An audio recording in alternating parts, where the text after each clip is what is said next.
Welcome to the Speaking of Math podcast, episode number 21 by Door to Math. This podcast is devoted to all things math education and how parents can be a positive factor in their kids' math learning. Math is the gateway to many professional careers as well as confidence and personal growth. Find more information at www.doortomath2.com.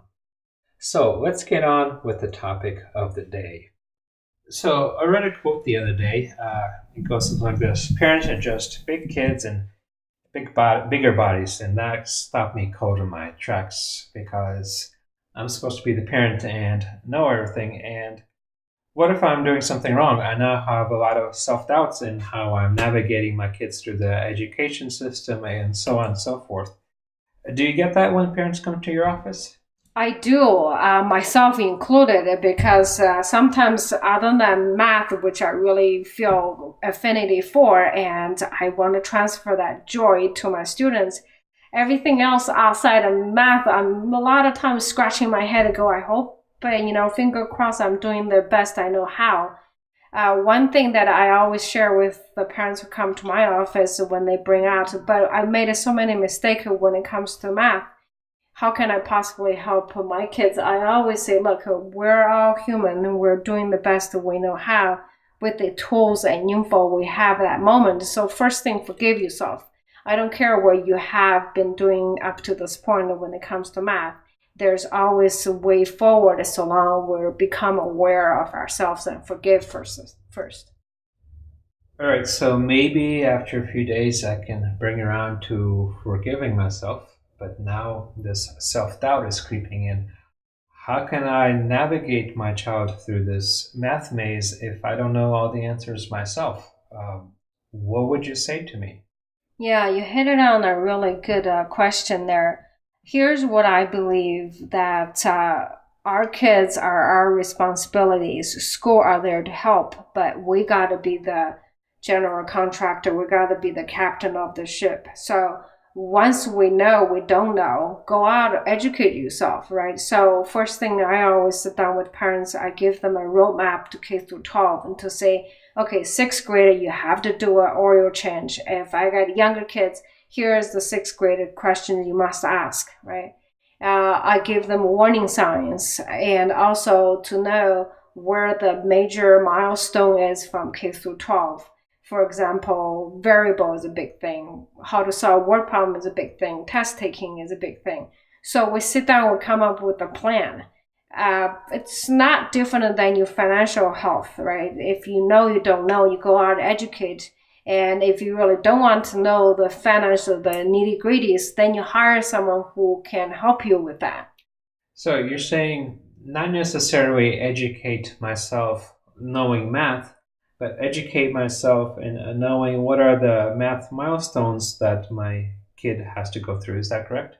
That is, that quote you give, I think it's by Carol Burnett. Yeah, she was an actress, comedian from the last century. Yeah, so I would add to that sentence you had. So if parents are just big kids in bigger bodies, then we got to learn, right? We got to learn, we got to grow because we are bigger kids. The reason I motivated myself to learn is so that, I don't have to hurt the little kids in the little body. All right, so learning is the most important thing. How do I keep the fear of not making mistakes in the future from paralyzing me? That's a really good question. What I do at home is I share that with our kids. I am doing the best I know how.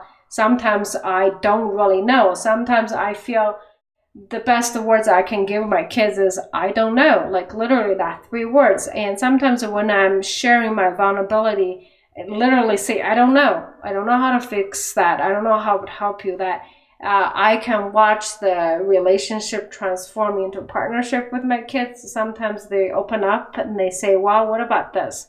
And that's when I feel the fear is subsiding for me. So when I say you're telling me if I'm a parent that it's okay to say I don't know to my child, but I'm thinking if I don't know, does that diminish me in the eyes of my child as far as it comes to math education? Well, I can only share what my experience has been. I don't know how to sew, right? I can't sew to save my life. And when my daughter wanted to learn sewing, me sitting there pretend I know how, which I don't, my daughter picked up within 30 seconds that I don't know. So when I said I don't know how to sew, she giggled so hard, but end of the day, we end up going to Joanne Fabric, and we took a lesson together. Did anything come out of those sewing projects? Not really, but the fact that I said I don't know, she knows she can trust when I say I do know, right? I mean, that's what I think in the end it was what partnership is. So I'll gain trust with my child if I express vulnerability and say I don't know. And then using that trust, we can both move forward together with their math education. That's a great way to put it, yes. So if I express my vulnerability to my child and I have fear of math myself, is learning math together a good way to go forward? Yes and no. I think yes for the parents who really have the time, emotional energy, dedication to actually go there, tackle this big thing called the math and deal with your own math past and emotion, hang up, or whatever you have to deal with. No for the parents who are really too busy and there's a lot more stuff that you can share that you innately enjoy. So to answer your question, do you want to study together? Only if you think you can carry this project to fruition. So if I'm a parent and I decide, no, I really don't want to learn math with them, I'm too busy, or it's just not the way I want to spend time with my child, but I don't want my child to fall behind, what do I do? All right. So that's a good start because you're honest that this is not something you want to go and you have a very good explanation with your kids. This is not something I like to do. However, I want to get the help and what kind of help you do. And then you become a partner with the kid to say, okay, let's try this one, see if that works. And let's try teacher next. Let's try so-and-so down the road who is good at math. The point I think I'm trying to make is that one, forgive yourself. Two, form a partnership with your kid as soon as possible. So either way, it sounds like a lot of work, depending what kind of work you want to do, but there's no getting around the work to help your kid. I believe so. The worst thing to do is pretend that it is not a problem and then it will become a problem. The problem that you don't deal with, it will become a bigger problem. All right, let me summarize.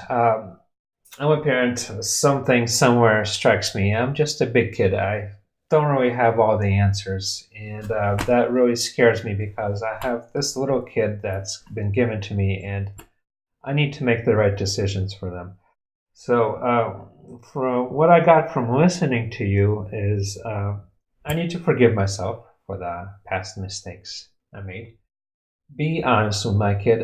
Be a partner with them and figure out together if it's either learning together or finding the resources.